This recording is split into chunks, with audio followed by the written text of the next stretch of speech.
Show for today. We're talking to Mr. Jerome Davis, who is the director of an organization called CES that has as a important component Youth About Business. And with Mr. Davis is a student participant in Youth About Business who has a website himself, Jeffrey Taylor. And of course, we'll welcome both Mr. Davis and Mr. Taylor back to the second segment of the show. But Mr. Davis, before we ended our first segment today, you were talking about some of the activities that you've been involved in, and we believe that what we have here is a very, very important organization, and certainly if you've got 125 or 30 people involved in what you're doing, and you've got individuals creating websites, and you've got folks who are in from a practical point of view, working in dry cleaning and doing other kinds of service operations out of this seed that you're talking about. I think that you've got a very, very important organization going, and what you can do today is to tell some of our viewers about how to get youth involved in this business and some of the things that you've been involved. I understand you've got a summer camp that you've been involved in. Talk about that for us for a while. Yeah, why don't you ask Jeffrey, because I think Jeffrey, he was actually in that summer camp. Why don't you talk about that summer camp and what it meant to you as a young person? Okay, well, we've had our business camp for 2 years. This was our second year this past summer. And what we do in business camp is we create different teams, and what the teams do is they compete in business mergers and acquisitions, and this goes on for a week. And this past summer, we had the opportunity to stay at Tennessee State University in a dorm and actually lived on campus for the week, and we conducted our negotiations and came through with all of our acquisitions and our mergers, and we actually had to write up our final sheets and reports and turn them in. And what business camp is to me is just giving me a little bit more on, how to run my own business and how big businesses operate, and Bank of America taking over Nations Bank and whatnot. I would never know what that was had it not been for business camp and Youth About Business. And so you've been inspired by the very, very nature of being in that environment. Is that what he's saying, Mr. Davis? And of course you created, you and your organization created this business camp, and they've been encouraged by doing that. And you think that by simply being involved in that you've got a different insight, and now you're encouraged more to become involved in business. Would that be a fair statement? Yes, sir. Yes, sir. A lot of people think business is just all boring and it's nothing to it, but once you actually get into the business is not, it's not that easy, and it's more work than people think, and it's not boring. There's a lot of things that go on behind the scenes that we get a chance to see that the outside people in my school or wherever else in Metro might not get to see.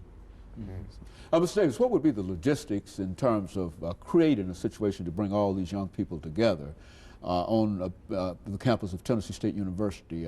How do you support such activities? I mean, how is that involved? We're truly a community-based organization. I mean, when we started back in '92, our whole concept was with the community having, excuse me, the kind of resources that we have and the kind of intelligence that we have, we really felt like someone needed to be the hub to bring all that together and start reinvesting, empowering our community. And the way we've done that is by individually going out and asking people to support this nonprofit, this charity here that is teaching young people business skills, teaching them how to live.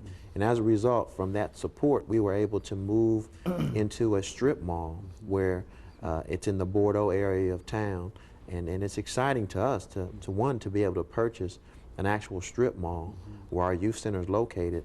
But now we have actually 2 functional businesses, a little restaurant operation that just started up, and the dry cleaners that I mentioned, the specialty company that they run. They have a little kind of travel agency. But these are practical, applicable things in terms of where we're trying to take these young people. And would you say, Jeffrey, that when you see this kind of operation, that you, like the others, are encouraged to know that some of your own peers can be successful in doing those things? Is that an encouragement for you, and do you find that generally spreads out among the people that you deal with?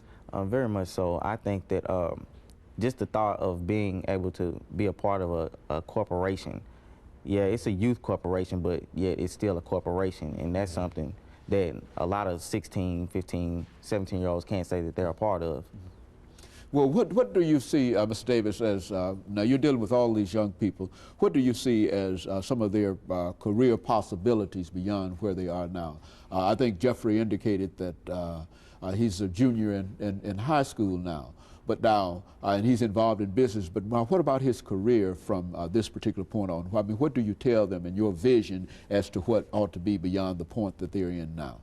Well, I mean, of course, we're always encouraging education in college education or education beyond high school.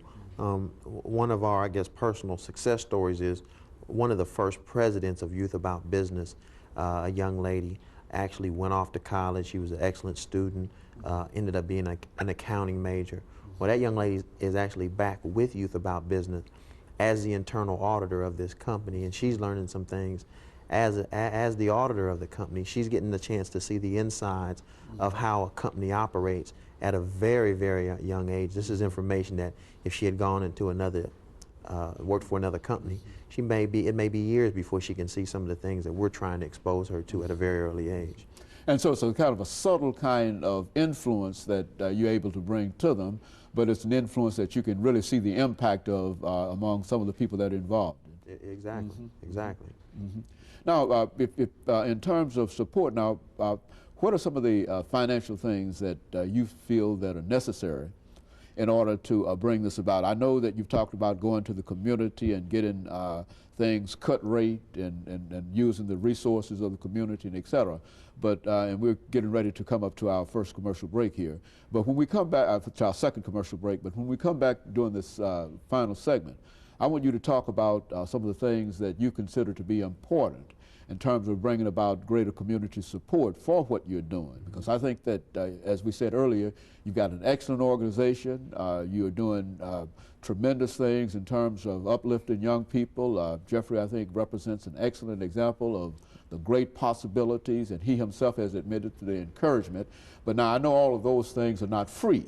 You see, and that there are some things that you need in terms of financial support that the community can also give you in addition to simply allowing you to have your programs in a building. Right. You see, and so we want to talk about some of those things, because as we said earlier, we believe that it's a very, very significant program, and we believe it's a significant organization, and I think it has not been advertised. And I hope to be able to give our audience additional information following this second commercial break. And we'll be back with you following this second commercial break.